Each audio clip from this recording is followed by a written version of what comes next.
mesa de bar, voltamos aqui mais uma vez para falar de futebol, eu junto com o Lelê, tá? Querendo desejar aí um feliz 2020 para a galera que acompanha o futebol. Já desejei feliz ano novo para quem acompanha o futebol americano. E hoje iremos falar de futebol brasileiro, mas antes queria fazer um agradecimento ao jornalista Luciano Fatioli que nos mandou essa bola do Desafio ao Galo. Bola bonita, bacana aqui para compor nosso cenário. O nosso agradecimento em nome de todos do canal. Estamos de azul para falar de que time? Cruzeiro.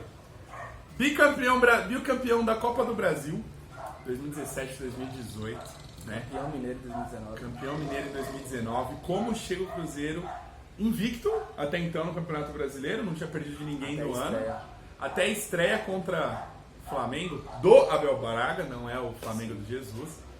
E aí o que acontece com o Cruzeiro no final do ano? Ele é rebaixado pela primeira vez na sua história com cenas lamentáveis. O Cruzeiro que teve o técnico Mano Menezes, um dos técnicos mais longevos durante a história do futebol brasileiro, né, desse século, né, de 2016 até 2019, quase 3 anos completos ali de trabalho, e caiu, né, com Adilson Batista, um dos técnicos também bem conhecido pela torcida mineira. Esperar desse Cruzeiro para 2020? Então, o Cruzeiro em 2020 tem uma projeção não muito boa, é uma equipe com crise financeira alarmante. O Cruzeiro virou papo nem de veículos esportivos, e sim de veículos criminalistas. E aí já dá para perceber o teor da gravidade do Cruzeiro. O Cruzeiro é uma equipe que está desfazendo de jogadores caros, por exemplo de Fred, Thiago Neves, Dedé. Então as negociações estão em andamento. É uma equipe que vai ter que olhar mais para a base. Tem um técnico que sempre gostou de usar a base, apesar de não ter muito sucesso recentemente, Adilson Batista, que curiosamente nesta década é o técnico que mais colecionou rebaixamentos no futebol brasileiro. Importante essa informação aí. Muitas equipes... Você quer ser rebaixado? Chama o Adilson. Mas um técnico que talvez tenha sido o técnico que mais deixou orgulhoso o torcedor do Cruzeiro em relação a desempenho, porque na década passada ele levou o clube a uma final de Libertadores. Infelizmente tomou a virada do Estudiantes no segundo tempo, sendo que 1-0 foi feito no segundo tempo pelo Cruzeiro. Inclusive o autor do gol do título joga no Corinthians, que é o Bozelli. Já fez gol no Barcelona. Então a Adilson Batista tem uma identificação com o clube, então eu vejo isso como um ponto positivo, mas a projeção do Cruzeiro não é boa para o 2020. Você falou de se desfazer de jogadores importantes, né? Que ano diferente para o Cruzeiro, né? Porque em 2019 o Cruzeiro começa com a maior venda da história do futebol brasileiro. Vende o meio-campo de Arrascaeta, que teve uma temporada sensacional, principalmente no Campeonato Brasileiro, né? Fez o double-double para quem gosta de basquete, né? Deu mais de 10 assistências e fez mais de 10 gols. Vendeu o De Arrascaeta, trouxe jogadores, trouxe o Rodriguinho, né? Trouxe jogadores importantes para compor o elenco, ficou invicto até o começo do Brasileiro e não deu nada certo para o Cruzeiro. E agora, né, 2020 está aí, Thiago Neves já entrou na justiça, tentaram se rescindir amigavelmente, mas a gente sabia que não ia dar certo. Está na justiça, alguns querem sair, Edilson já se manifestou que quer sair, o Dedé foi pro Vasco. Outro ponto negativo é que um dos dirigentes recentes no Cruzeiro que teve um grande sucesso, que foi o Alexandre Matos, que posteriormente fez sucesso no Palmeiras também, apesar de ter uma saída conturbada, praticamente com 100% da torcida a favor. Ele chega ao Cruzeiro com ideias, com aquela questão de sangue no olho para ajudar o Cruzeiro, uma equipe que tanto ajudou ele, mas com 4 dias de Cruzeiro já saiu. Então isso só mostra como o Cruzeiro está mal em relação ao cenário inteiro de futebol, tanto dentro como fora de campo. O projeto é um ano difícil para o Cruzeiro em relação à torcida, né? Entender que o clube é diferente, existem contratos de patrocínio, contratos de TV, são coisas que o clube vai precisar se reestruturar, mas eu acredito que no campeonato da Série B o Cruzeiro ele seja o favorito. Eu acredito que ele ganhe, não vai fazer uma campanha histórica, eu acho que não vai montar um time, um elenco competitivo, até porque ao longo dos anos a Série B ela vem se tornando cada vez mais difícil, né? Antigamente, quando os clubes grandes caíam, o nível técnico era até um pouco maior, né? Do clube grande que caía em relação aos clubes menores. Hoje a gente sabe que o Campeonato Brasileiro, cada ano que passa, ele é o mais disputado, porque ele começa com 12 clubes que a gente pode colocar que vai ganhar, porque alguma vez já ganhou ou não ganhou. Já a Série B, ela é diferente, ela é aguerrida. Então você vai visitar o CRB, você pode perder de 3-2 lá, mesmo tendo a melhor campanha da história da Série B, você pode perder pro CRB. Mas eu acredito que o Cruzeiro seja campeão, né, da Série B, mas dentro do estadual, acho que o Galo é o favorito ou não? Acho que... Eu vejo o estadual, por mais que o Atlético também esteja se reestruturando, montando um time mais jovem, já com saídas confirmadas de Elias, Xará, tá tentando se reformular com uma equipe mais jovem. Mesmo com o Atlético Mineiro mostrando muito mais potencial que o Cruzeiro, eu vejo o Cruzeiro campeão mineiro, e aí BH novamente ficará azul, mas para o Campeonato Brasileiro de Série B eu vejo um campeonato bem difícil pro Cruzeiro. Deixar bem claro que, bem difícil.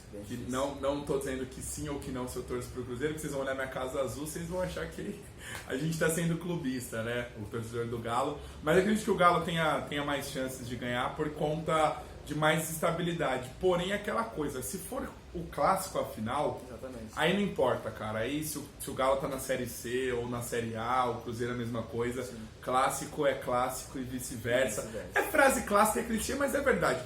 Clássico é clássico e vice-versa, né? Então, mas eu acredito que, por exemplo, na Libertadores, não, perdão, na Copa do Brasil, o Cruzeiro não vai muito longe.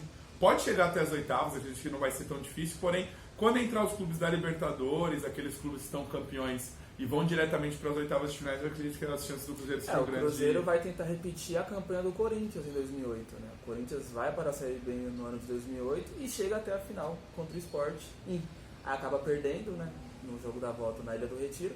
Se o Cruzeiro tiver manter, né, essa questão do Corinthians ter feito isso, quem sabe o Cruzeiro não pode conseguir um título, mesmo no ano de Série B.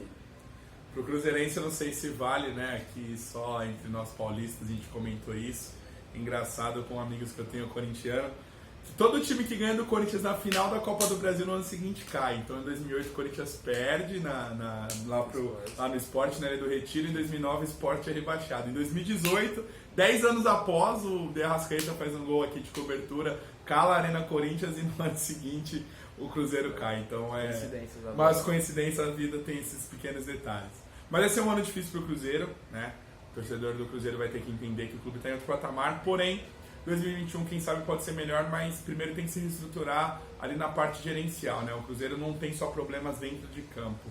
O fora de campo afetou muito dentro de campo, né? A gente pode ver com o Thiago Neves, o clube precisando dele, não querendo julgar, mas o cara tá machucado, mas no dia seguinte, após uma derrota, ele aparece num show de pagode no Mineirão. E ele mesmo, publicamente, até falou que foi um erro dele fazer isso. Então, né, então ninguém tá criticando aqui, são só fatos que estamos comentando. Mas a questão que eu vejo esperança no Cruzeiro em 2020 é a questão da base. O Cruzeiro tem uma base interessante, o Cruzeiro tem jogadores interessantes, inclusive, outra curiosidade da bola, um dos jogadores que decretou o rebaixamento do Cruzeiro ano passado, o Dudu, é revelado no Cruzeiro, só mostra como a base do Cruzeiro ela é importante. Então o Cruzeiro vai ter que se apegar a isso. A Edson Batista, na entrevista de hoje, deixou bem claro que está acompanhando a Copinha, que vai subir jogadores, e sendo assim, provavelmente o Cruzeiro pode se reestruturar financeiramente com vendas de jogadores da base tendo sucesso. Torcer que o Cruzeiro volte. É importante que o brasileiro esteja no campeonato disputado, é legal ter essas rivalidades. BH é uma cidade bacana. Pro torcedor do Galo fica zoeira, né? Zoar o rival esse ano inteiro, né? Já tem uma placa enorme, né? Bem-vindo a BH, o Atlético Mineiro é o único clube na Série A. Apesar que teve a resposta. Teve sempre, né? Teve a resposta do Cruzeiro. Mas o Cruzeiro tem a Copinha aí que a gente está acompanhando também, tá? Além desse vídeo aqui do Cruzeiro, a gente está acompanhando a Copinha. São muitos jogos aqui na nossa cidade aqui de Osasco, a gente acompanhou, o próprio Sport estava aqui, eu fui no jogo ontem, né? Obviamente para torcer pro Osasco que não ganhou, mas enfim. Mas é isso, ficamos por aqui. Mais algum detalhe para a torcida do Cruzeiro? Um recado? O detalhe é que torcer e apoiar o time, porque esse ano vai ser um ano difícil. É importante. Tem que apoiar. Independente se você ama seu clube, se ele está na Série A ou D, você tem que ir ao estádio, você vem comprar camisa, torcer. E quem sabe o Cruzeiro... É uma frase que eu ouvi da torcida do Botafogo em 2015, um torcedor de uma certa idade, que ele disse: eu não amo divisão, eu amo Botafogo. Perfeito. Vai pro Cruzeiro. Então, Cruzeirense, ame o Cruzeiro, não ame a divisão. Ano que vem, quem sabe, vocês estão de volta. Galerinha, grande abraço, saudades de falar de futebol, né? Com o Lelê aqui do meu lado e tamo junto nessa aí. Tem muito vídeo esse ano aí, tem muito assunto. Tem Copa América, tem Eurocopa, tem pré-olímpico, enfim. Vamos que vamos, tem Olimpíadas. Valeu, galerinha, grande abraço. Beijo.